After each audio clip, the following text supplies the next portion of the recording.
Era el cumpleaños de mi hija, y llegué a su casa temprano con su pastel favorito. Toqué la puerta con una sonrisa, esperando ver su rostro iluminarse como cuando era una niña. Pero cuando abrió, su expresión era de total fastidio, como si no quisiera verme. «Ah, eres tú», murmuró sin siquiera mirarme a los ojos. Pero antes de seguir, verifica si ya estás suscrito al canal y escribe en los comentarios. ¿Desde dónde estás viendo este video? Nos encanta saber hasta dónde llegan nuestras historias. Todavía recuerdo el olor del pastel de almendras con ganache de chocolate que llevé a casa de mi hija Elena esa tarde. Era su 43º cumpleaños y yo había ahorrado 3 meses de mi jubilación para comprar esa pequeña obra de arte de la repostería francesa que tanto le gustaba. 2.200 pesos que no tenía, pero que gasté con gusto para ver su sonrisa. El taxi me dejó frente a la mansión que había ayudado a financiar 5 años atrás, una casa de 3 pisos en el mejor barrio de Puerto Vallarta, con vista al mar y piscina infinita. 1.800.000 pesos de mis ahorros para el enganche, dinero que había ahorrado centavo por centavo durante 45 años como profesora universitaria, haciendo horas extras y tutorías los fines de semana. Me acomodé mi vestido turquesa, también nuevo para la ocasión, y toqué el timbre, equilibrando el pastel en una mano y sosteniendo en la otra un pequeño paquete plateado que contenía un collar de perlas que había pertenecido a mi madre. 3 generaciones de mujeres fuertes, pensé. Qué legado tan maravilloso para pasar. La puerta se abrió, pero el rostro de Elena no se iluminó como yo esperaba. Sus ojos apenas se encontraron con los míos antes de volver al celular que tenía en la mano. «Ah, eres tú», murmuró, haciéndose a un lado para que entrara. Ni un beso, ni un abrazo, como si yo fuera solo otra entrega a domicilio. «Feliz cumpleaños, mi querida», dije, tratando de mantener el entusiasmo en mi voz. «Traje tu pastel favorito y un regalito especial». Elena suspiró profundamente, como si mi presencia fuera un estorbo que se viera forzada a tolerar. «Ponlo en la mesa de la cocina. Necesito terminar esta llamada». Caminé sola hasta la cocina de mármol italiano, otro regalo mío cuando reformaron la casa, y coloqué el pastel delicadamente sobre la encimera. A través de la ventana vi a los gemelos, mis nietos de 11 años, jugando en la piscina con el instructor de natación. Ni siquiera notaron mi presencia. Me quedé allí, parada, escuchando el eco de la casa vacía, sintiéndome como una extraña invadiendo un espacio donde claramente no era bienvenida. 15 minutos después, Elena entró en la cocina. Estaba deslumbrante, como siempre, cabello perfectamente teñido, maquillaje impecable, uñas hechas. Todo esto costeado por la clínica de estética que yo le había financiado 8 años atrás. 350.000 pesos para que ella realizara su sueño de emprendedora. Un préstamo que yo había pedido usando mi apartamento como garantía y que nunca fue reembolsado. «Entonces», dijo, abriendo el refrigerador y sacando una botella de agua con gas, «¿viniste solo a dejar el pastel o te quedarás a cenar también?» La frialdad en su voz me cortó como un cuchillo. Tragué saliva, intentando controlar la decepción. «Pensé que tal vez podríamos pasar tiempo juntas en tu cumpleaños. Hace casi 2 meses que no nos vemos». Respondió, revisando de nuevo el celular. «En realidad, tengo planes para más tarde. Marcelo me va a llevar a cenar a La Marea». Solo nosotros 2. Marcelo, su tercer esposo. Un hombre que vivía de inversiones nunca especificadas y que, curiosamente, siempre necesitaba de mi ayuda financiera para sus proyectos de emergencia. El último había sido hace solo 3 semanas. 60.000 pesos para un supuesto negocio de importación que no podía esperar. Dinero que yo había sacado de mis ahorros para tratamiento médico. «Entiendo», respondí, tratando de ocultar el dolor en mi voz. «¿Tal vez podamos almorzar mañana entonces?» Elena puso los ojos en blanco y finalmente me miró directamente. Su rostro estaba tenso, como si estuviera conteniendo algo que quería decir desde hacía mucho tiempo.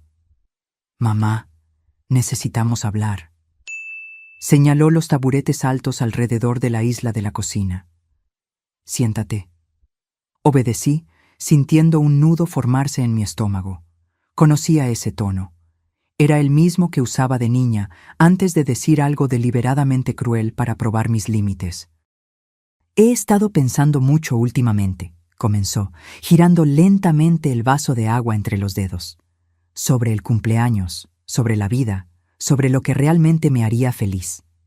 Asentí, tratando de parecer alentadora. Claro, querida, dime lo que quieres. Tal vez pueda ayudar de alguna manera. Elena puso el vaso sobre la mesa con un golpe sordo y me miró directamente a los ojos. Lo que vi allí me heló hasta los huesos. No era amor, ni siquiera irritación pasajera. Era puro desprecio. La única cosa que realmente me gustaría recibir de regalo de cumpleaños, dijo lentamente, pronunciando cada palabra con deliberada crueldad, es que simplemente desaparecieras de mi vida. Preferiblemente que te murieras. El mundo se detuvo. El aire fue succionado de la habitación. Intenté hablar, pero mi garganta se cerró. Fue como si alguien me hubiera golpeado físicamente en el pecho. ¿Qué? Fue todo lo que pude susurrar. «Escuchaste», continuó, ahora con una frialdad calculada. «Estoy cansada de ti, mamá. Cansada de tus llamadas constantes, de tus visitas inesperadas, de tu forma de inmiscuirte siempre en mi vida con tus consejos anticuados y tu insoportable necesidad emocional». Mis manos comenzaron a temblar incontrolablemente. 74 años de vida, 43 años siendo su madre, y nunca, jamás, imaginé que escucharía tales palabras salir de la boca de mi única hija. «Elena», logré decir entre lágrimas que empezaban a formarse, «soy tu madre. Te di todo, sacrifiqué todo por ti». «Exacto», exclamó, levantándose del taburete. «Por eso me estás asfixiando. No puedo respirar con tu presencia constante. Necesito espacio, necesito libertad. Necesito vivir mi vida sin tener que lidiar con tus expectativas y tu drama emocional». Miré el pastel de cumpleaños, las velas aún en la caja, esperando ser encendidas. Todo lo que había imaginado para ese día, abrazos, risas, recuerdos compartidos, se desvaneció como humo. «Pero Elena», intenté una vez más, «solo quiero estar cerca de ti, ser parte de tu vida. Eres todo lo que tengo». «Y ese es exactamente el problema», respondió, cruzando los brazos. «El hecho de que yo soy todo lo que tú tienes. Arregla tu propia vida y déjame en paz». Me levanté del taburete, mis piernas temblando tanto que temí caerme. Tomé mi bolso y el pequeño paquete con el collar de perlas. El pastel se quedaría.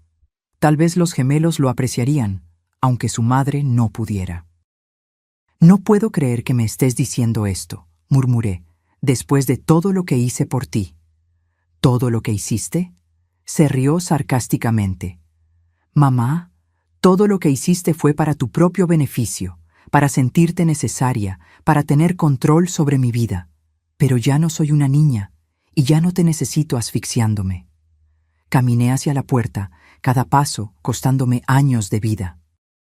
En el umbral, me di la vuelta una última vez, esperando ver algún arrepentimiento en sus ojos, algún rastro de esa niñita dulce que había criado con tanto amor. Pero solo vi impaciencia. Impaciencia para que me fuera y ella pudiera continuar con su vida, libre de la carga que aparentemente yo representaba. «Feliz cumpleaños, Elena», susurré, y salí, cerrando la puerta suavemente detrás de mí. Lo que mi hija no sabía, mientras me observaba partir esa tarde soleada, es que ella había encendido algo dentro de mí que había permanecido dormido por décadas. Una llama que no era de autodestrucción, sino de renacimiento. El taxi me dejó frente a mi pequeño apartamento en el centro de la ciudad. Un lugar modesto de 2 habitaciones que había comprado con el dinero de la venta de la casa familiar después de la muerte de mi esposo, 20 años atrás. Entré tambaleándome, dejé caer el bolso al suelo y me desplomé en el sofá desgastado. El mismo sofá donde había acunado a Elena de bebé, donde le había leído cuentos todas las noches, donde había secado sus lágrimas después de cada decepción. Las palabras de ella resonaban en mi mente como un estribillo cruel. Que te murieras. Mi propia hija había deseado mi muerte como regalo de cumpleaños. El dolor era físico, un peso abrumador en mi pecho que hacía difícil respirar. Pasé la noche en vela, recordando cada momento, cada sacrificio, cada centavo que había invertido en ella durante 4 décadas. Cuando Elena tenía 5 años y fue diagnosticada con asma severa, trabajé turnos extras en la universidad para pagar los tratamientos especializados que el seguro no cubría. Fueron 18,000 pesos en consultas y medicamentos. Dinero que obtuve vendiendo las joyas de matrimonio que mi esposo me había dado. A los 16, cuando quiso hacer un intercambio a los Estados Unidos, hipotequé este mismo apartamento para pagar los 250,000 pesos del programa. Gracias, mami, me había dicho en ese momento, abrazándome fuerte en el aeropuerto. Eres simplemente la mejor madre del mundo. Palabras que ahora parecían pertenecer a otra vida, otra persona. En la universidad, cuando Elena decidió cambiar de carrera 3 veces, de Derecho a Arquitectura, luego a Administración, pagué cada semestre sin una sola queja. En total, fueron casi 480,000 pesos. Dinero que conseguí dando clases extras los fines de semana y días festivos, sacrificando cualquier vida personal que pudiera haber tenido. Cuando se casó con su primer esposo, una ceremonia extravagante para 300 invitados en el mejor hotel de la ciudad, fui yo quien pagó por todo, 420,000 pesos. El vestido de diseñador, las flores importadas, la orquesta, el banquete gourmet. Es el día más feliz de mi vida, mamá, había dicho, radiante en su vestido de princesa. Y todo gracias a ti. El divorcio llegó 2 años después, seguido por un segundo matrimonio aún más caro, que también terminó en menos de 3 años. Y entonces, Marcelo, el esposo actual. La casa de 3 pisos, la clínica de estética, el auto de lujo que ayudé a financiar cuando el viejo se descompuso, 220,000 pesos. Las escuelas privadas bilingües para los gemelos, 48,000 pesos por trimestre. Al amanecer, empecé a hacer cuentas. Encontré una caja vieja donde guardaba todos los recibos, todos los comprobantes de transferencias, todos los contratos que había firmado a lo largo de los años. No por desconfianza, sino por organización. Una vieja profesora de matemáticas nunca pierde sus hábitos. Sentada a la mesa de la cocina, con una taza de té frío que no tuve ánimo de beber, empecé a listar cada valor, cada fecha, cada motivo. El total me dejó atónita, más de 4,800,000 pesos a lo largo de 43 años, casi 5 millones de pesos que yo había dedicado a la felicidad de mi hija, y todo eso para escuchar que su mayor deseo era mi muerte. Algo extraño sucedió mientras miraba esos números. El dolor punzante que había sentido durante toda la noche empezó a transformarse en algo diferente. No rabia, aunque también había rabia, sino una claridad cristalina que nunca había experimentado antes. Una comprensión profunda de que había sido manipulada por décadas por alguien que veía mi amor como una utilidad, no como un vínculo sagrado. Si hubiera invertido esos casi 5 millones de pesos en mí misma, si hubiera viajado, estudiado más, comprado una casa mejor, cuidado de mi salud, planeado una jubilación cómoda, ¿dónde estaría ahora? Ciertamente no en este pequeño apartamento, contando los centavos de mi mermada jubilación, posponiendo tratamientos médicos para poder seguir ayudando a una hija que deseaba mi muerte. A las 6 de la mañana hice algo que nunca había hecho antes. Tomé el teléfono y bloqueé el número de Elena. Luego, bloqueé el de Marcelo. A continuación, todos los números asociados a la familia de ella. Fue un gesto pequeño, pero simbólicamente poderoso. Mi primer acto de autopreservación en 4 décadas. Tomé un baño largo, Me puse mis mejores ropas, un conjunto de pantalón y blazer que rara vez usaba para economizar, y salí de casa con un propósito definido que no involucraba a mi hija por primera vez en años. Primera parada, el banco. El mismo banco donde Elena y yo teníamos una cuenta conjunta para emergencias, en la cual yo depositaba regularmente pequeñas sumas para cualquier imprevisto que pudiera surgir en su vida. Una cuenta que, en ese momento, tenía un saldo de 180,000 pesos. «Buenos días, doña Carmen», me saludó el gerente, señor Ortega, que me conocía desde hacía años. «¿En qué puedo ayudarla hoy?» «Quiero cerrar la cuenta conjunta número 4 Neila 526 7891», respondí con una calma que me sorprendió a mí misma. «¿Estás segura? Esa cuenta tiene un saldo considerable», advirtió, consultando la computadora. «Absolutamente segura», confirmé, firmando los formularios con mano firme. «Quiero transferir todo ese dinero a mi cuenta personal, por favor». Ver esos 180,000 pesos regresar a mi propia cuenta me dio una sensación extraña de poder, un poder que no sentía desde hacía décadas. Era solo el comienzo. Siguiente parada, la oficina de financiamiento inmobiliario. Cuando Elena y Marcelo compraron la mansión frente al mar, yo no solo di el enganche, sino que también firmé como aval del financiamiento. Eso significaba que, si ellos no podían pagar, la responsabilidad recaería sobre mí, pero también significaba que yo tenía derechos sobre esa propiedad. Doña Carmen, la oficial de préstamos, señora Ramírez, me recibió con una sonrisa. «¿Qué la trae por aquí hoy?» «Quiero revisar los términos del contrato de financiamiento donde aparezco como aval», expliqué. «Necesito entender exactamente cuáles son mis derechos y obligaciones». Mientras ella buscaba los documentos, recordé el día en que firmé esos papeles. Elena había llorado de emoción. «Gracias, mamá. Eres nuestro ángel de la guarda. Te amo tanto», había dicho, abrazándome con fuerza. Marcelo también había agradecido profusamente, asegurando que nunca atrasarían un pago. «Aquí está toda la documentación», dijo la señora Ramírez, colocando una carpeta gruesa frente a mí. «Como aval, usted es responsable de los pagos si los titulares primarios no pueden hacerlos. Pero usted también tiene el derecho de reclamar la propiedad si cree que los deudores no serán capaces de cumplir sus obligaciones». «Exacto», respondí, examinando cuidadosamente cada página. «¿Cuáles serían los siguientes pasos si decidiera ejercer mis derechos como aval?»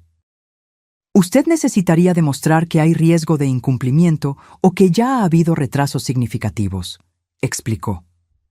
Lo que la señora Ramírez no sabía, y lo que Elena inconscientemente me había revelado la semana anterior, era que Marcelo había perdido recientemente una suma sustancial en una inversión fallida y que ellos habían atrasado el último pago de la hipoteca. Una información que ella compartió casualmente, probablemente esperando que yo ofreciera ayuda, como siempre hacía. «Perfecto», murmuré, recogiendo copias de todos los documentos importantes. «¿Y si quisiera iniciar ese proceso?» La señora Ramírez me miró con curiosidad, pero mantuvo el profesionalismo. «Puedo agendar una reunión con nuestro departamento legal, si lo desea. Por favor, hágalo». Cuando salí de la oficina, sentí una ligereza extraña, como si estuviera flotando sobre las calientes aceras de la ciudad. Durante 43 años, había vivido para Elena. Había sacrificado mis propios sueños, mi dinero, mi tiempo, mi salud, todo para darle a ella la vida que siempre quiso. ¿Y el resultado? Ella deseaba mi muerte como regalo de cumpleaños. Mi siguiente parada fue un lugar que no visitaba desde hacía años, la agencia de viajes Horizontes Nuevos, especializada en nuevos comienzos para la tercera edad. Había guardado un folleto de ellos por años, soñando secretamente con posibilidades que siempre parecían fuera de mi alcance. «Buenas tardes», me saludó una joven asesora llamada Lucía. «¿Cómo puedo ayudarla?» «Vi su programa sobre jubilados en el extranjero», respondí, sentándome cómodamente en la silla frente a su escritorio. Me gustaría información completa sobre cómo una mujer de 74 años puede comenzar una nueva vida en España. Los días siguientes fueron una montaña rusa de emociones y preparativos secretos. Cada mañana me despertaba con una mezcla de dolor, determinación y algo que no sentía desde hacía mucho tiempo: esperanza. Era como si hubiera despertado de un largo trance donde vivía solo para satisfacer los caprichos de mi hija. Y ahora, finalmente, estaba viviendo para mí misma. El martes, mi teléfono sonó insistentemente. Era Elena. Ignoré la llamada. Me llamó 5 veces más, dejando mensajes cada vez más irritados. «Mamá, necesito hablar contigo».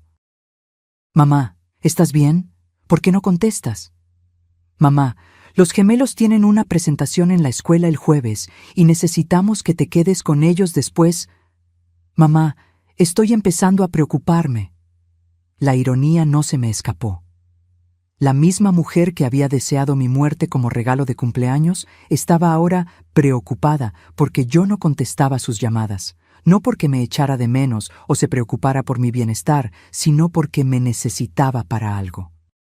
El miércoles recibí la visita de mi vecina y amiga de toda la vida, Dolores, una mujer de 70 años que había presenciado silenciosamente todos mis sacrificios por Elena a lo largo de las décadas.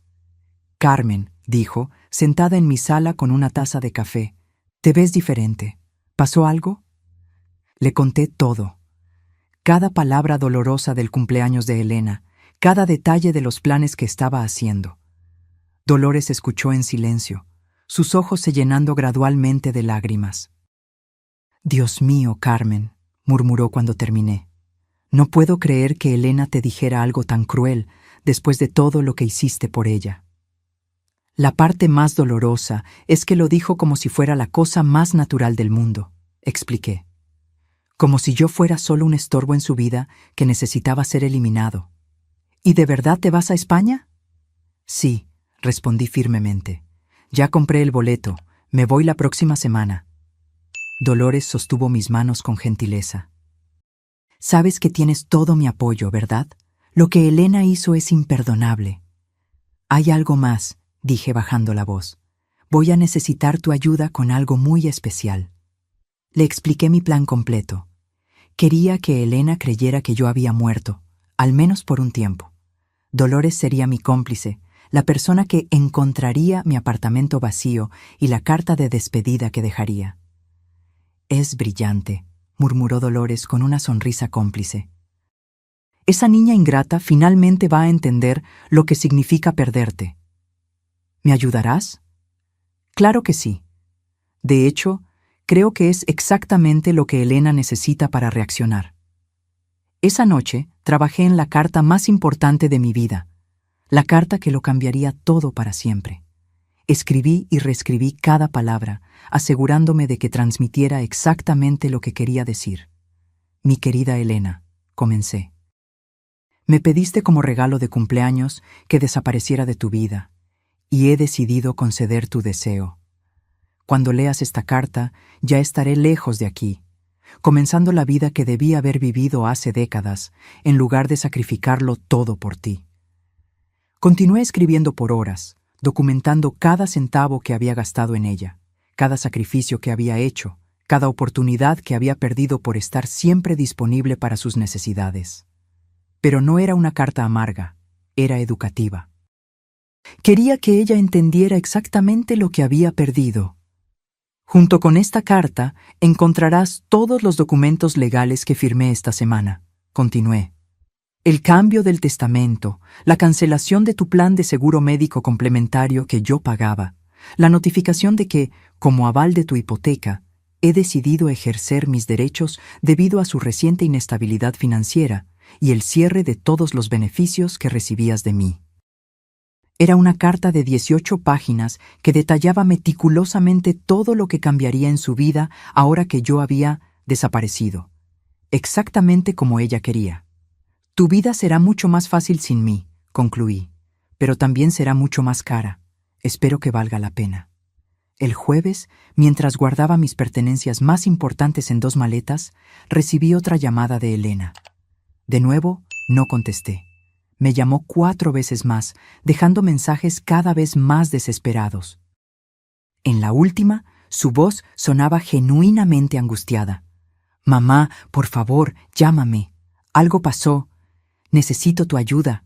El banco nos llamó para una reunión de emergencia mañana sobre la hipoteca. Por favor, llámame tan pronto como escuches este mensaje». Así que era eso. El banco ya se había puesto en contacto con ella sobre mi solicitud de revisión del contrato. La realidad comenzaba a imponerse. El viernes, Marcelo apareció en mi puerta. Parecía exhausto y desesperado, con profundas ojeras y la barba sin afeitar, una imagen muy diferente del hombre siempre elegante y confiado que conocía. «Carmen», dijo con voz suplicante. «Elena me contó lo que pasó entre ustedes dos. Sé que lo que dijo fue terrible, incluso imperdonable, pero por favor, no le hagas esto a nuestra familia». «¿Hacer qué?», pregunté, fingiendo inocencia. «El banco nos dijo que estás iniciando un proceso para quedarte con la casa debido a retrasos en la hipoteca. Por favor, Carmen, fue solo un mes. Tuve algunos problemas con inversiones, pero lo voy a resolver todo, te lo prometo». Era fascinante. Cuando Elena quería deshacerse de mí, yo era un estorbo. Pero cuando se dieron cuenta de que yo controlaba las riendas financieras que mantenían su lujoso estilo de vida, de repente yo era importante de nuevo. «Marcelo», dije con calma, «tu esposa fue muy clara conmigo. Mi presencia en su vida es una carga que ella ya no quiere soportar. Solo estoy respetando sus deseos». «Pero Carmen, ¿sabes cómo es Elena cuando está enojada? No quiso decir eso». «¿No lo quiso decir?», porque sonó bastante convincente cuando deseó mi muerte como regalo de cumpleaños. Marcelo bajó la cabeza. Sabía que no tenía argumento para defender lo indefendible. «Por favor», insistió, «dame una oportunidad de arreglar esto. Hablaré con Elena. Haré que entienda lo equivocada que está». «Es demasiado tarde», respondí, cerrando lentamente la puerta. «Dales un beso a mis nietos por mí». El sábado fue mi último día en esa ciudad donde había pasado toda mi vida. Caminé por los lugares que habían sido importantes para mí: la universidad donde di clases por 38 años, el parque donde llevaba a Elena de niña, la iglesia donde me casé con su padre. Fue mi despedida silenciosa de una vida que había vivido completamente para los demás. El domingo comenzaría una vida que, finalmente, viviría para mí misma. En la mañana del domingo, Dolores tocó a mi puerta como habíamos acordado. Trajo café fresco y una sonrisa cómplice que me llenó de energía. «¿Lista para tu gran escape?», preguntó, guiñándome un ojo. «Más que lista», respondí, llevando mis 2 maletas a la puerta. «¿Tienes las llaves de repuesto de mi apartamento?». «Aquí están», dijo ella, mostrando el conjunto de llaves que le había dado la noche anterior. «Y también tengo la carta para Elena y todos los documentos que vas a dejar». Habíamos planeado todo meticulosamente. Dolores esperaría hasta el martes para ir al apartamento de Elena y entregarle los documentos, fingiendo que había encontrado mi apartamento vacío y se había preocupado por mi desaparición. «Recuerda», le indiqué mientras esperábamos el taxi, «tienes que parecer genuinamente preocupada. Dile que no contesté el teléfono por 2 días, que tocó a mi puerta y no respondí, y que cuando usó las llaves de emergencia encontró el apartamento vacío y la carta». «No te preocupes, Carmen. Fui profesora de teatro aficionado por 20 años. Será la actuación de mi vida», aseguró Dolores con una sonrisa traviesa. El taxi llegó puntualmente a las 6 de la mañana. Mientras el conductor cargaba mis maletas, di una última mirada a mi apartamento. Había vivido allí por 15 años, pero extrañamente no sentía nostalgia. Era como si finalmente me estuviera liberando de una prisión que yo misma había construido. «¿Al aeropuerto?», preguntó el taxista. «Al aeropuerto», confirmé, y sentí como si esas 2 palabras marcaran el inicio de mi nueva existencia. El viaje en avión a Barcelona fue largo, pero tranquilo. Por primera vez en décadas, Nadie sabía dónde estaba. Nadie podía llamarme para pedir favores, dinero o tiempo. Era una sensación embriagadora de libertad que no experimentaba desde antes de convertirme en madre. Durante el vuelo de casi 12 horas, escribí en mi diario todo lo que había sucedido en la última semana. Cada detalle, cada emoción, cada decisión que me había traído a ese momento suspendido en el cielo, entre mi pasado de abnegación y mi futuro de autodescubrimiento. Esta es la primera vez en 43 años, escribí, que hago algo completamente para mí misma, sin calcular cómo eso beneficiará a Elena. Es aterrador y liberador al mismo tiempo. Llegué a Barcelona en la mañana del lunes, hora local. Un representante de la agencia de viajes me estaba esperando en el aeropuerto con un cartel con mi nombre. Era un hombre joven y amable llamado Miguel que hablaba español con un fuerte acento catalán. Señora Carmen, me saludó con una sonrisa genuina. Bienvenida a España. Espero que esté lista para una nueva aventura. Más que lista, respondí, y por primera vez en semanas mi sonrisa era completamente auténtica. Miguel me llevó a un pequeño pero encantador apartamento amueblado en el barrio gótico, que la agencia había alquilado por un mes mientras yo decidía si quería quedarme permanentemente. Era un tercer piso en un edificio centenario, con ventanas que daban a una plaza arbolada y balcones floridos en los edificios vecinos. Aquí tiene toda la información sobre la ciudad, dijo Miguel, entregándome una carpeta gruesa. Restaurantes recomendados, actividades culturales, grupos sociales para expatriados, clases de catalán, contactos médicos en caso de que lo necesite. También agendé una reunión con un asesor financiero para el miércoles, para ayudarla con el papeleo si decide quedarse permanentemente. Esa tarde, después de un corto descanso, hice algo que no hacía en años. Salí a pasear sin un destino definido. Sin horarios, sin compromisos, sin nadie esperando que yo resolviera sus problemas. Caminé por las calles estrechas y sinuosas del barrio gótico, maravillada con la arquitectura medieval, los pequeños cafés en las esquinas, las tiendas de artesanía. Me senté en una plaza y pedí un café con leche y una porción de churros. Comí lentamente, saboreando cada bocado, observando a las palomas, a los turistas, a los lugareños.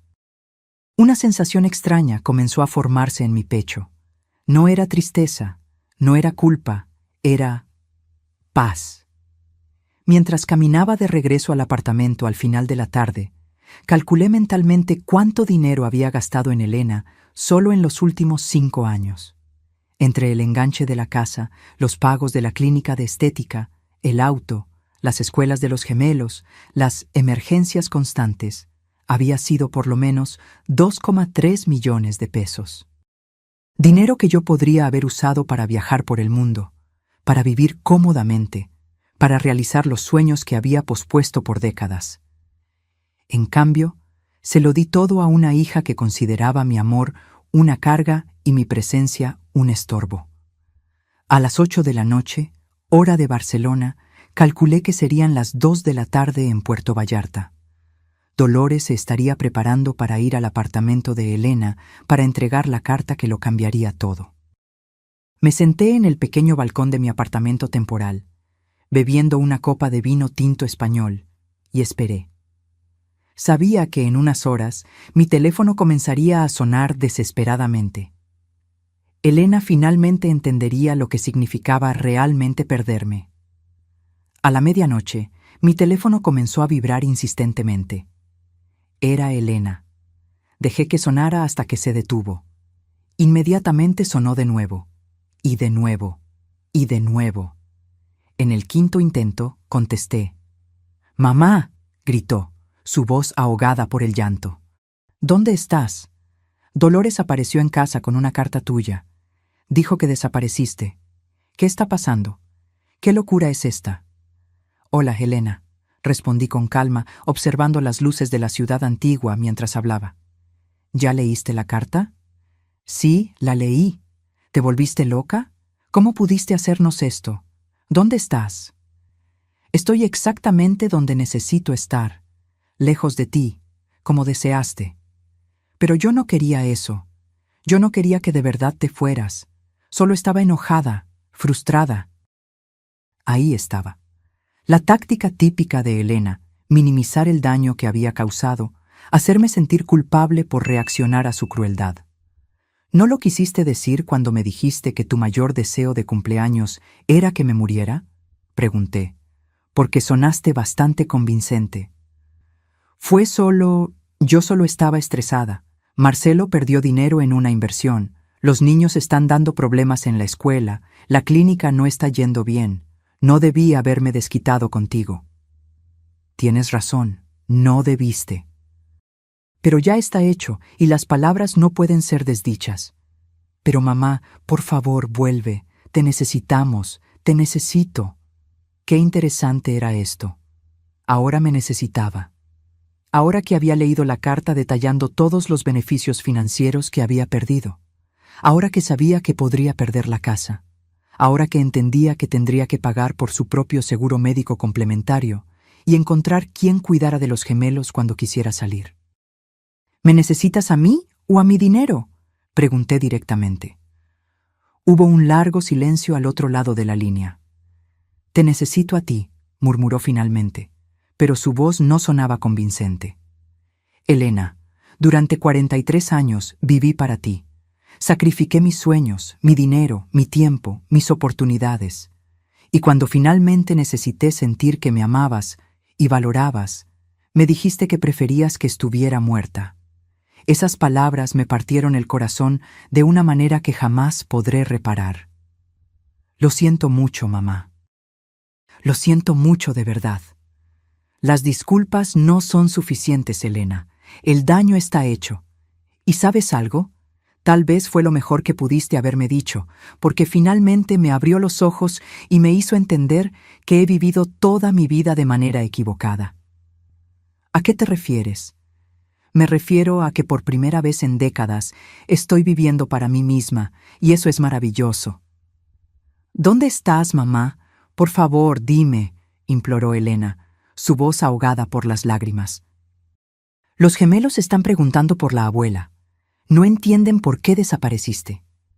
Era fascinante cómo, ahora que yo no estaba disponible, mis nietos de repente me echaban de menos. Durante todos estos años, cuando yo cancelaba mis planes para cuidarlos, cuando les compraba regalos caros, cuando los llevaba al parque mientras Elena iba de compras, era solo lo que se esperaba de mí. Pero ahora que yo me había ido, mi ausencia se sentía.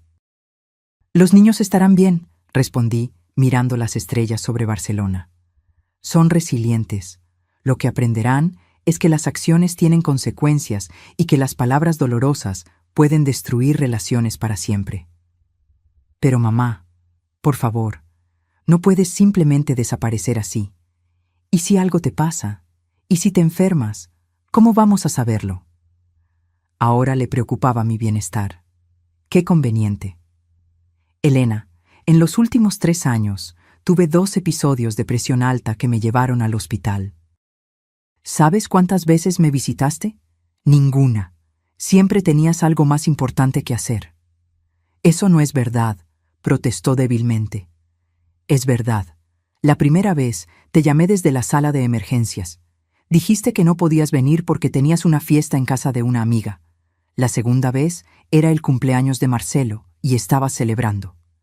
El silencio al otro lado de la línea confirmó que ella recordaba perfectamente cada ocasión. Yo pensé que no era serio, murmuró. Claro, porque mi salud nunca fue una prioridad para ti, pero mis cheques sí lo eran. No es sobre el dinero, gritó Elena. Es sobre ti. Te echo de menos, mamá. ¿Me echas de menos a mí o echas de menos tener a alguien disponible las 24 horas del día para resolver tus problemas? Colgué sin esperar una respuesta. El teléfono volvió a sonar, pero esta vez lo silencié por completo. Necesitaba paz para disfrutar mi primera noche de libertad en un nuevo país.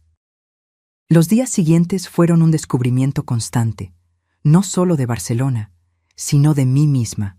Había partes de mi personalidad, intereses y deseos que se habían quedado dormidos por décadas mientras yo vivía en función de Elena. Ahora se despertaban, uno por uno, como flores después de una larga sequía. Descubrí que me encantaba la arquitectura gótica y podía pasar horas admirando los detalles de la Catedral de Barcelona. Me di cuenta de que tenía un talento natural para los idiomas y que el catalán, con sus similitudes al español, no era tan difícil como imaginaba. Redescubrí mi amor por las matemáticas, algo que había enseñado por años, pero que hacía mucho tiempo no practicaba por placer. El miércoles tuve mi reunión con el asesor financiero español. Era un hombre mayor llamado señor Ferrer, que me ayudó a entender todas mis opciones para la residencia permanente en España. Con sus ahorros actuales y su jubilación mexicana, explicó, usted puede vivir cómodamente aquí por muchos años. España tiene excelentes programas de salud para jubilados extranjeros y la calidad de vida en Barcelona es excepcional. Por primera vez en años, hablé abiertamente sobre mis finanzas sin preocuparme por ahorrar dinero para las emergencias de Elena. Era liberador calcular mis gastos basados únicamente en mis propias necesidades y deseos. Usted también puede invertir parte de sus ahorros aquí en España, continuó el señor Ferrer. Los rendimientos son estables y seguros. En 5 años podría aumentar significativamente su patrimonio si invierte con sabiduría. Aumentar mi patrimonio. ¿Cuántas veces tuve esa oportunidad? Pero siempre preferí gastar el dinero en los caprichos de mi hija. ¿Hay algo más que deba saber?, pregunté. Tenemos muchos clientes en situaciones similares a la suya, añadió el asesor con una sonrisa comprensiva. Personas mayores que vinieron a España buscando un nuevo comienzo después de relaciones familiares complicadas. Usted no está sola en esta experiencia. Esa información me confortó profundamente. No era la única madre que había sido manipulada y desechada por hijos ingratos. Había toda una comunidad de personas que habían elegido su propia felicidad en lugar de las demandas tóxicas de sus familias. El viernes me uní a un grupo de caminata para expatriados seniors. Había 12 personas, todas entre 65 y 80 años, todas buscando aventura y nuevas experiencias. Durante el paseo por las colinas que rodean Barcelona, comencé una conversación con una mujer llamada Luisa, una italiana de 76 años que había llegado a España 3 años antes. ¿Qué la trajo por aquí?, me preguntó mientras admirábamos la vista panorámica de la ciudad. Una hija que me dijo que su mayor deseo de cumpleaños era que me muriera. Respondí sin filtros. Ya no tenía energía para suavizar la realidad. Luisa me miró con los ojos muy abiertos. ¿Es en serio? Completamente. Después de financiar su casa, prácticamente criar a sus hijos y sacrificar mi jubilación por sus necesidades, me dijo que mi presencia en su vida era una carga insoportable. «Dios mío», murmuró Luisa, «¿y qué hiciste?» «¿Qué? Desaparecí de su vida y aquí estoy». Luisa sonrió con admiración. «Eres muy valiente. Yo tardé 7 años en tomar la decisión de alejarme de mi familia tóxica. Mi hijo y mi nuera me trataban como un cajero automático ambulante. Durante el resto del paseo, Luisa y yo compartimos nuestras historias. Ella había venido a España después de darse cuenta de que sus hijos adultos solo la contactaban cuando necesitaban dinero para sus vacaciones, sus autos nuevos o sus caprichos. Cuando decidió imponer límites, la acusaron de ser una madre egoísta y la amenazaron con no dejarla ver a sus nietos. Los primeros meses fueron difíciles, confesó Luisa mientras descendíamos un sendero arbolado. La culpa me consumió. Pensé que tal vez era realmente egoísta, que una buena madre siempre debe sacrificarse por sus hijos. ¿Y qué cambió tu perspectiva? Me di cuenta de que mis hijos nunca se preguntaron si yo era feliz, si tenía suficiente dinero para mis propias necesidades, o si mis sacrificios constantes me estaban lastimando. A ellos solo les importaba lo que yo podía darles. Eso no es amor, Carmen, es explotación. Las palabras de ella resonaron profundamente en mi corazón. Por décadas, había confundido manipulación emocional con amor filial, demandas constantes con necesidad genuina. Al final del paseo, Luisa me invitó a un grupo de apoyo que se reunía quincenalmente, mujeres mayores que habían tomado la difícil decisión de priorizar su bienestar por encima de las expectativas familiares tóxicas. Acepté de inmediato. Esa noche, encendí mi teléfono por primera vez en 3 días. Tenía 78 llamadas perdidas y 32 mensajes de texto. La mayoría era de Elena y Marcelo, pero también había algunas de números desconocidos, probablemente amigos que ellos habían reclutado para intentar localizarme. Leí los mensajes cronológicamente, observando la evolución del pánico de mi hija. Los primeros aún eran emocionales. Por favor, mamá, vuelve. Te necesitamos. Los niños están llorando por ti. Pero gradualmente se volvieron más desesperados y centrados en cuestiones financieras. El banco nos llamó para otra reunión. Dicen que solicitaste una revisión del contrato como aval. No pueden quitarnos la casa por un malentendido. En el cuarto día, los mensajes se habían vuelto agresivos. Esto es ridículo, mamá.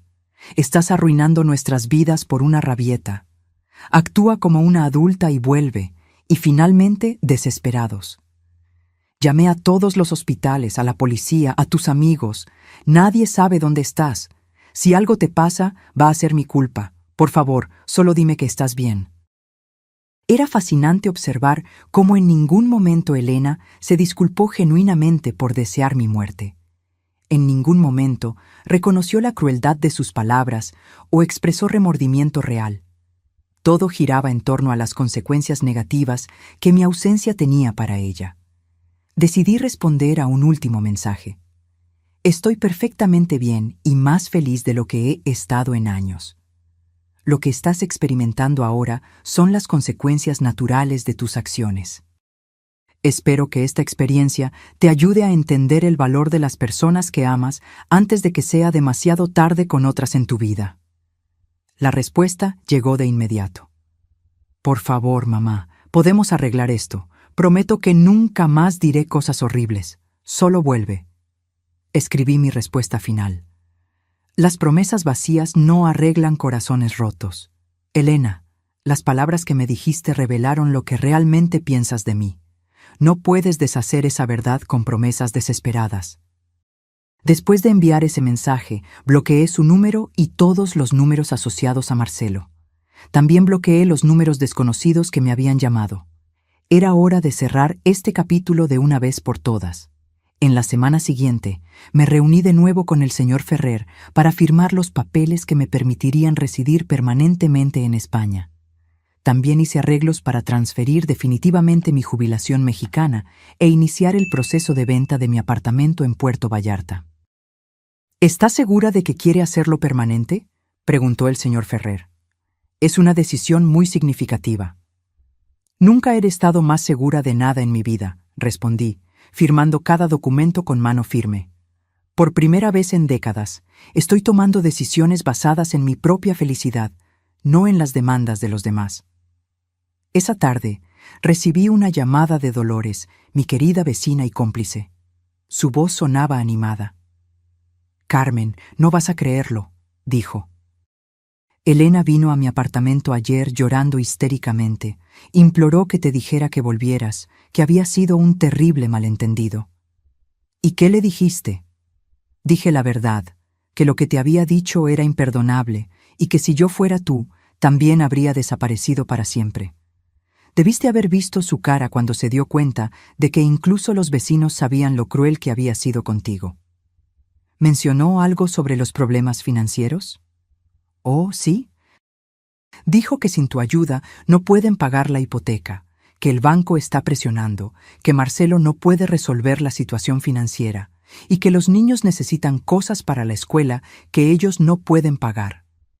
Básicamente, se dio cuenta de todo lo que yo hacía por ellos cuando lo perdió.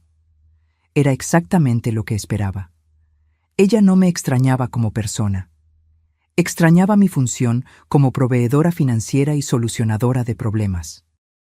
Dolores, le pedí, cuando alguien pregunte por mí, especialmente Elena, quiero que digas que estoy muerta para ellos, porque en cierto modo es verdad.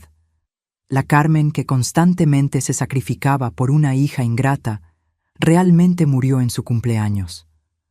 Lo entiendo perfectamente, respondió Dolores. ¿Y sabes algo? Creo que es la mejor muerte que pudiste haber elegido. 3 semanas después de mi llegada a España, mi nueva vida había tomado forma de maneras que nunca imaginé. Me inscribí en clases de catalán 3 veces por semana. Comencé un curso de acuarela los martes y jueves, descubriendo un talento artístico que ni siquiera sabía que poseía. Me uní a un club de lectura para expatriados que se reunía los domingos. Por primera vez en décadas, mi agenda estaba repleta de actividades que yo había elegido.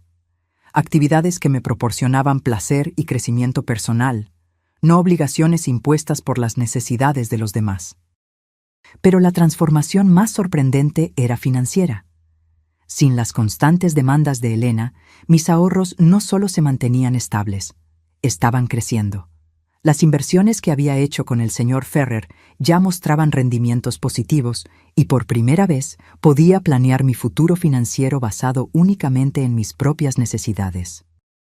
Ese miércoles de abril, mientras tomaba café de la mañana en el balcón soleado de mi apartamento, recibí una llamada de un número internacional que no reconocí. Dudé en contestar, pero la curiosidad me ganó. ¿Señora Carmen Aguirre?, preguntó una voz femenina con acento mexicano. Sí, soy yo. ¿Quién habla? Mi nombre es Raquel Mendoza. Soy trabajadora social del Departamento de Servicios Familiares en Puerto Vallarta. La llamo porque recibimos una denuncia sobre su bienestar. Mi sangre se heló. ¿Una denuncia? ¿De qué tipo? Su hija, Elena Aguirre, hizo una denuncia alegando que usted podría estar sufriendo de demencia o deterioro cognitivo y que ha tomado decisiones financieras y de vida que la ponen en riesgo. Según ella, usted desapareció de repente y está viviendo en condiciones precarias en el extranjero, posiblemente bajo la influencia de terceros. No podía creer lo que estaba escuchando. Elena había llegado al extremo de involucrar a los servicios sociales, inventando una enfermedad mental para invalidar mis decisiones y forzar mi regreso. Señorita Mendoza, respondí con voz firme, no sufro de demencia ni deterioro cognitivo. Estoy viviendo en España por mi propia elección, en un apartamento cómodo, con excelentes cuidados médicos y en perfecta salud mental. Las alegaciones de mi hija son completamente falsas. Entiendo su posición, señora Aguirre, pero necesitamos verificar su bienestar. ¿Sería posible coordinar una evaluación médica y psicológica a través del consulado mexicano en España? Claro, respondí sin dudar. Estoy dispuesta a someterme a cualquier evaluación que demuestre que estoy en perfecta salud mental y que mis decisiones fueron tomadas con total lucidez. Después de coordinar los detalles para la evaluación, colgué el teléfono, sintiendo una mezcla de rabia y descreimiento. Elena había cruzado una línea sin retorno. No solo había deseado mi muerte, sino que ahora intentaba destruir mi credibilidad mental para recuperar el control sobre mi dinero y mi vida. Inmediatamente llamé a mi abogado en México, señor Vargas, que me había ayudado con todos los trámites legales antes de mi partida. Carmen, me saludó con preocupación. Me alegro de escuchar su voz. Tuve una semana muy interesante con su hija. Me imagino. Acabo de hablar con los servicios sociales. Elena me está acusando de tener demencia. Eso no es todo, suspiró el señor Vargas. También contrató a otro abogado para intentar impugnar todos los cambios legales que usted hizo antes de partir. Está alegando que usted no estaba en su sano juicio cuando los firmó. ¿Puede hacer eso? Puede intentarlo, pero no tiene una base legal sólida. Tengo grabaciones de todas nuestras conversaciones, donde usted claramente demuestra total lucidez. Además, el hecho de que planeó meticulosamente su partida y está viviendo independientemente en España contradice cualquier alegación de deterioro cognitivo. ¿Qué más está haciendo? Intentó tener acceso a sus cuentas bancarias, alegando preocupación por su bienestar. También quería interrumpir el proceso de reclamación de la casa, pero como todo está legalmente respaldado y ella misma firmó documentos reconociendo problemas financieros recientes, no tiene argumentos válidos. Era increíble hasta dónde estaba dispuesta a llegar Elena para recuperar los beneficios financieros que había perdido.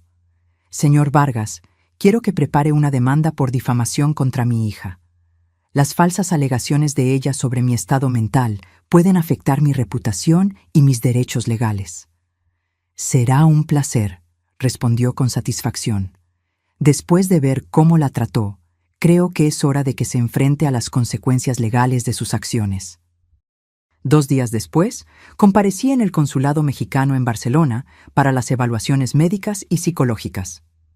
El médico designado, Dr. Torres, era un hombre experimentado que inmediatamente comprendió la situación. Señora Aguirre, me dijo después de una exhaustiva evaluación de 3 horas, no solo está en perfecta salud mental, sino que las decisiones que ha tomado demuestran una lucidez y valentía admirables. Su hija está claramente intentando manipular el sistema legal para recuperar beneficios financieros. ¿Eso será documentado oficialmente? Absolutamente. Enviaré un informe detallado a los servicios sociales explicando que las alegaciones son infundadas y que usted está viviendo una vida independiente y saludable en España. Esa misma tarde, recibí una llamada de la trabajadora social. Señora Aguirre, recibimos el informe médico del consulado. Es evidente que las alegaciones de su hija no tienen fundamento. Vamos a cerrar el caso y notificar a Elena de que sus quejas han sido consideradas infundadas. Gracias, respondí. ¿Esto quedará registrado de alguna manera? Sí, se documentará que ella hizo una denuncia falsa sobre el bienestar de un familiar, lo que puede tener implicaciones legales si se repite. Perfecto. Elena no solo fracasó en su intento de invalidar mis decisiones, sino que ahora tenía un registro oficial de haber hecho denuncias falsas. Esa noche, decidí hacer algo que había pospuesto. Escribir un relato detallado de mi experiencia, no para Elena, sino para otras mujeres que pudieran estar viviendo situaciones similares de manipulación y abuso emocional por hijos adultos. Escribí durante 4 horas, documentando cada sacrificio que había hecho, cada manipulación que había sufrido y cada paso que había dado para reivindicar mi dignidad y mi vida. Titulé el texto Cuando el amor materno se convierte en autodestrucción. Mi historia de liberación a los 74 años. Envié el texto a un blog que había descubierto, especializado en historias de mujeres mayores que habían encontrado el valor para cambiar radicalmente sus vidas. Una semana después, recibí una respuesta entusiasta de la editora. Carmen, escribió, su historia es poderosa e inspiradora. Recibimos cientos de comentarios de mujeres que se identifican completamente con su experiencia. ¿Estaría dispuesta a participar en una entrevista en video para nuestro canal de YouTube? Acepté de inmediato. Era hora de usar mi experiencia para ayudar a otras mujeres atrapadas en dinámicas familiares tóxicas. La entrevista se publicó 2 semanas después y rápidamente se volvió viral. Miles de mujeres compartieron historias similares de hijos adultos que las manipulaban emocionalmente y explotaban financieramente. Los comentarios eran un catálogo de dolor y reconocimiento. Mi hijo de 37 años vive en mi casa, no paga alquiler y me insulta cuando le pido que busque empleo, escribió una mujer. Mi hija solo me llama cuando necesita dinero para las vacaciones, pero nunca tiene tiempo para visitarme cuando estoy enferma, compartió otra. Pensé que era la única madre que se sentía usada por sus propios hijos, confesó una tercera. Pero lo más impactante vino una semana después de la publicación de la entrevista. Recibí un correo electrónico de una dirección que inmediatamente reconocí. Era de Marcelo, mi yerno. Carmen, escribió. Vi tu entrevista en YouTube. Necesito que sepas que estoy completamente de acuerdo contigo. Lo que Elena dijo fue imperdonable, y la forma en que te trató por años es inaceptable. Fui testigo de cómo te manipula y te usa, pero nunca tuve el valor de confrontarla porque éramos tan dependientes de tu ayuda financiera. Continuó. Quiero que sepas que los gemelos te extrañan mucho y no entienden por qué ya no vienes a verlos. Elena les dijo que estás enferma y no puedes visitarlos, pero creo que merecen saber la verdad cuando sean mayores. El correo electrónico terminaba.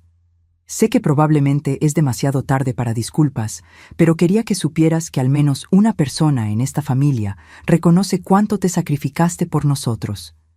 Espero que seas feliz en tu nueva vida. Leí el correo electrónico 3 veces antes de decidir cómo responder. Finalmente escribí: Marcelo, agradezco tu honestidad, pero las disculpas tardías no cambian el daño causado. Espero que esta experiencia te ayude a ser un mejor esposo y padre, y que les enseñes a tus hijos a valorar a las personas que los aman antes de que sea demasiado tarde. Fue la primera vez que alguien en mi familia reconoció públicamente el abuso que había sufrido. Eso no cambió mi decisión de mantener la distancia, pero me dio una sensación de validación que había necesitado por años. Mi nueva vida en España florecía de maneras inimaginables.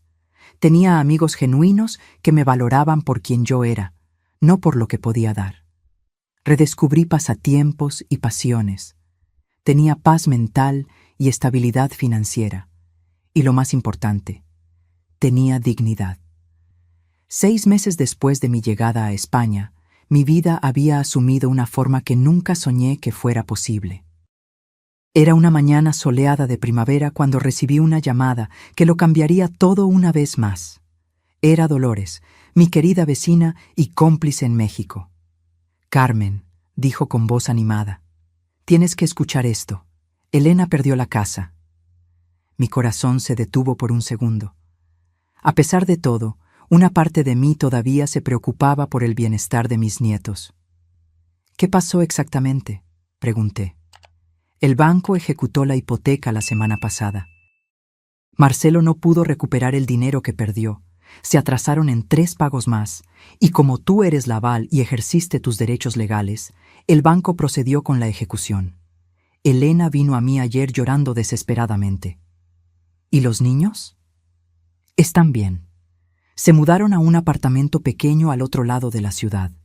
Marcelo finalmente consiguió un trabajo estable en una empresa de turismo, ganando mucho menos que antes, pero al menos es algo seguro. Elena también tuvo que volver a trabajar en la clínica, no como propietaria, sino como empleada. Era extraña la mezcla de sentimientos que experimenté. No sentía alegría por su sufrimiento, sino una profunda satisfacción de justicia. Por primera vez en sus vidas, Elena y Marcelo estaban viviendo con las consecuencias reales de sus decisiones, sin tener a alguien para rescatarlos. «Hay algo más», continuó Dolores. Elena me preguntó si yo sabía cómo contactarte.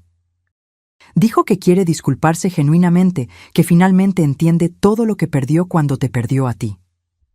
¿Y qué le dijiste? Dije que algunas heridas son demasiado profundas para sanar y que algunas palabras nunca pueden ser desdichas. También dije que tú estás floreciendo en tu nueva vida y que probablemente es mejor para las dos que ella no intente contactarte. Dolores tenía razón. A lo largo de estos 6 meses, yo había construido una paz interior que no quería arriesgar por promesas vacías de una hija que repetidamente demostró que solo me valoraba cuando me necesitaba. Esa tarde recibí una llamada inesperada del señor Vargas. «Carmen, tengo noticias interesantes», dijo. «La casa de Elena fue vendida por el banco y como usted era la aval, tiene derecho a recuperar su inversión inicial de 1.8 millones de pesos más los intereses acumulados». «¿Cuánto es eso en total?» 2.1 millones de pesos. El banco ya aprobó la transferencia. El dinero estará en su cuenta española la próxima semana. Era increíble. No solo había recuperado mi inversión original, sino que gané un adicional de 300,000 pesos. Dinero que se habría perdido para siempre si yo hubiera continuado siendo la madre eternamente sacrificada. También hay otra cosa, continuó el señor Vargas. Su apartamento en Puerto Vallarta finalmente fue vendido. Después de comisiones y gastos, el valor neto es de 820,000 pesos. En total, yo estaba recibiendo casi 3 millones de pesos en activos que había dado por perdidos. Con mis ahorros existentes y las inversiones que había hecho en España, mi patrimonio neto ahora excedía los 5 millones de pesos. A los 74 años, yo era más rica de lo que jamás había sido en toda mi vida. Esa noche, celebré en mi restaurante favorito en la Plaza Real. Pedí el mejor cava español y brindé por la mujer valiente que tuvo el coraje de comenzar de nuevo cuando todo parecía perdido. Mientras cenaba, reflexioné sobre todo el viaje. Había iniciado este viaje como una madre rota y humillada, devastada por las palabras crueles de una hija ingrata. Pero ahora era una mujer independiente, financieramente estable, rodeada de amigos genuinos y viviendo la vida que siempre soñé. Al día siguiente, decidí hacer algo que venía considerando desde hacía semanas: escribir un libro completo sobre mi experiencia. No solo mi historia, sino una guía práctica para mujeres mayores atrapadas en relaciones familiares tóxicas. Contacté a una editorial española que se especializaba en libros de autoayuda y crecimiento personal. La editora, una mujer llamada Montserrat, se interesó de inmediato. «Carmen», me dijo durante nuestra reunión, «su historia toca un tema que afecta a millones de mujeres, pero que rara vez se discute abiertamente. El abuso emocional por hijos adultos es un problema epidémico que necesita ser expuesto. Pasé los siguientes 3 meses escribiendo Cuando el amor lastima, liberándose del abuso emocional familiar después de los 70.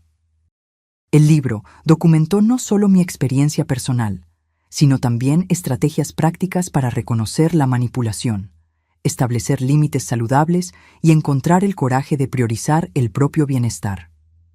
El libro se publicó 8 meses después y se convirtió en un bestseller en varios países de Europa y América Latina. Las cartas que recibí de lectoras eran extraordinarias. Mujeres de todo el mundo me escribieron, contando cómo mi historia les había dado el valor para hacer cambios radicales en sus propias vidas.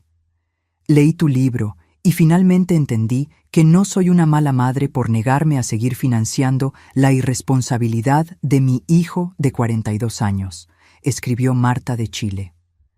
Tu historia me ayudó a entender que el amor verdadero no exige autodestrucción, compartió Teresa de Portugal. Después de leer tu libro, vendí mi casa grande y me mudé a un pequeño apartamento que puedo pagar sin depender de la ayuda de mis hijos. Por primera vez en años, duermo en paz, relató Sofía de Argentina. Pero la carta que más me conmovió llegó un año después de la publicación del libro. Era de una joven madre llamada Paula. Señora Aguirre, escribió, tengo 32 años y una madre de 67 que ha sacrificado su vida entera por mí y mis hermanos. Después de leer su libro, me di cuenta de que la estamos tratando exactamente como Elena la trató a usted. Su historia me abrió los ojos y me hizo entender que estaba repitiendo un patrón tóxico que podría destruir mi relación con mi madre para siempre. Ayer llamé a mi madre y me disculpé por todos los años de darla por sentada. También le dije que quiero ayudarla a realizar sus propios sueños en lugar de esperar que siempre esté disponible para los míos.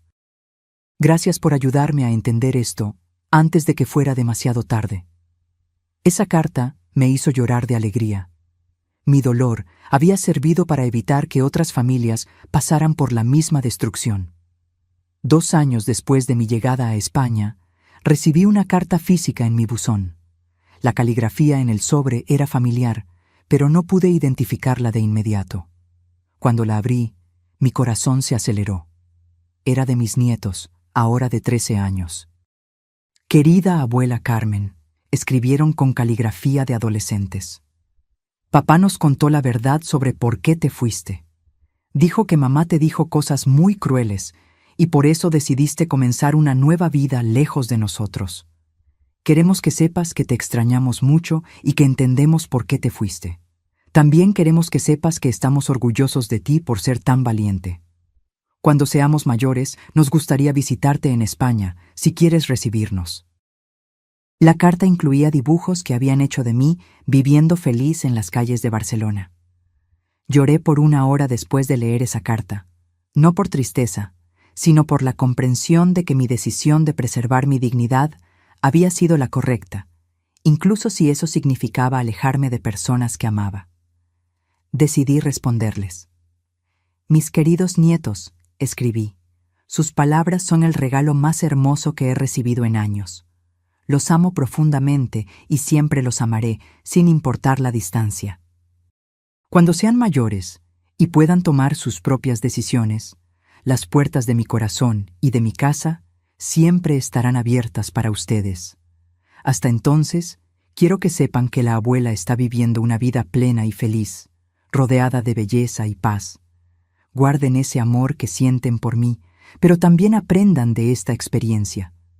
Las palabras tienen el poder de construir o destruir, y las relaciones se basan en el respeto mutuo, no en el sacrificio unilateral. Los amo con todo mi corazón.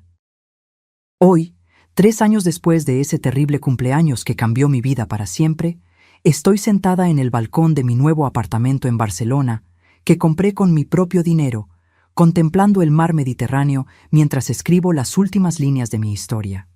Tengo 77 años, un patrimonio de más de 6 millones de pesos, un libro bestseller traducido a 8 idiomas, amigos queridos de todo el mundo y una paz interior que jamás pensé que volvería a experimentar. Elena me pidió como regalo de cumpleaños que desapareciera de su vida. Le concedí ese deseo de la manera más extraordinaria posible. Lo que ella nunca calculó fue que, al perderme, no solo perdió a una madre que la amaba incondicionalmente, sino también a la persona que mantenía su mundo financiero estable por décadas. La semana pasada recibí un correo electrónico de Elena, el primer contacto directo después de 3 años. Mamá, escribió, leí tu libro. Nunca imaginé cuánto te lastimé, cuánto te sacrificaste por mí, cuánto te di por sentada durante toda mi vida. No estoy pidiendo que vuelvas o que me perdones. Solo quiero que sepas que finalmente entendí lo que intentaste enseñarme, aunque de la manera más difícil. Espero que seas feliz en tu nueva vida, porque te mereces toda la felicidad del mundo. No respondí al correo electrónico. Algunos puentes, una vez quemados, no pueden ser reconstruidos. Pero guardé sus palabras en el corazón, no como una victoria, sino como confirmación de que todo dolor puede, eventualmente, transformarse en sabiduría. Mi desaparición fue mi regalo para ella. Mi nueva vida fue mi regalo para mí. Y valió cada lágrima, cada sacrificio, cada momento de dolor que me trajo hasta aquí. Porque a veces la única manera de salvarse es tener el valor de perderse por completo para renacer como la persona que siempre se estuvo destinada a ser. Ahora, si te gustó esta historia, haz clic en este próximo video que está apareciendo en la pantalla, porque en él hay una historia de traición y giro como nunca antes habías visto.